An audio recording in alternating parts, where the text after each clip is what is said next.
सभी गुरु प्रेमियों को सादर जय गुरुदेव। छोटी कहानी की बड़ी सीख।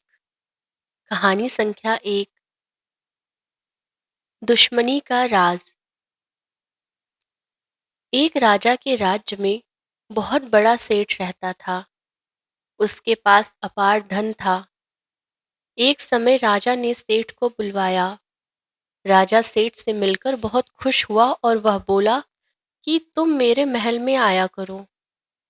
अब सेठ बराबर राजा के पास जाने आने लगा। धीरे धीरे दोनों में गाढ़ा प्रेम हो गया। दोनों में कोई कपट भी नहीं था। दोनों निष्कपट थे। दोनों का यह प्रेम बहुत दिनों तक रहा। एक बार की बात है। सेठ और राजा में बात हो रही थी। बात के दरमियान राजा ने कहा कि मैं चंदन का एक मंदिर बनवाऊंगा। बात आ ही गई, हो गई। सेठ के मन में विचार आया कि चंदन की लकड़ी मैं खरीद लूं, क्योंकि मंदिर में तो चंदन की बहुत सी लकड़ियां लग जाएंगी। मेरे पास लकड़ी होगी तो मैं राजा को दे सकूंगा। यह सोचकर सेठ ने जहां से भी लकड़ी मिली सब खरीदकर स्टॉक कर लिया। अब उसके पास चंदन की लकड़ियों का बहुत बड़ा स्टॉक था। इसमें उसके पैसे भी बहुत फंस चुके थे। इधर राजा ने दोबारा कभी मंदिर की बात नहीं की। अब सेठ को गहरा सदमा लगा। वह सोचने लगा, मेरा तो बहुत पैसा फंस गया है और राजा मंदिर नहीं बनवा रहा है। इस बात को लेकर उसके मन में दरार भी पड़ गई।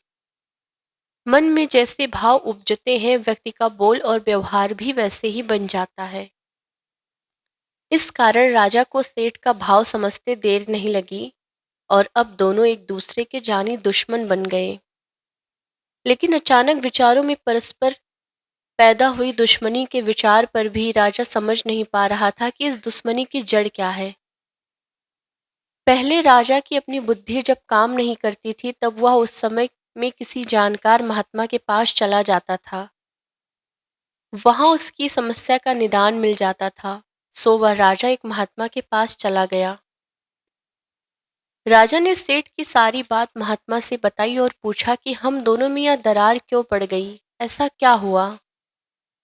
महात्मा जी दिव्य दृष्टि वाले थे, इसलिए वे उस दुश्मनी का राज जान रहे थे, परंतु वे विशेष बातों में न उलझाकर राजा से सीधे उपाय बतलाते हैं।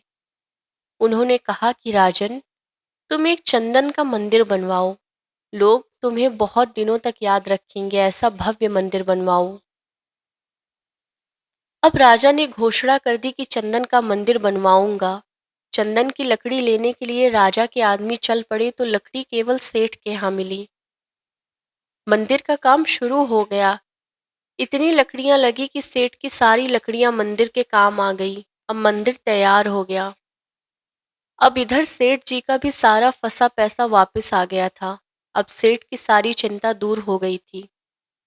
इसलिए अब उसके मन में राजा के प्रति दुश्मनी का भाव जाता रहा और दोनों फिर से दोस्त बन गए। राजा को महात्मा ने समझाया कि देखो, यह माया की छाया है, निष्कपट रहो। कोई दुराव छिपाव ना हो तो दोस्ती निभ जाती है, नहीं तो ये दोस्त दोस्त को अलग कर दे। मित्र मित्र, सहेली सहेली, नाते रिश्ते में खटास पैदा कर दें। पैसा मिल जाए, हिसाब पूरा हो जाए तो सब दुश्मनी खत्म। स्वामी जी महाराज कहा करते थे कि देखो, इसी पैसे की वजह से दोनों के बीच कितनी दरार पड़ गई। मंदिर तो कर्जे को अदा करने का एक आधार था। सच्चे महात्मा कर्मों का लेन देन चुकाने के लिए कोई आधार खड़ा कर देते हैं। इससे देने वाले का देना और लेने वाले का लेना पूरा हो जाता है। यह सूक्ष्म विज्ञान आपको क्या पता। अब देखो, महात्मा थे तो दोनों का झगड़ा कैसे खत्म कर दिया और फिर दोनों कैसे मिल गए। जय गुरुदेव।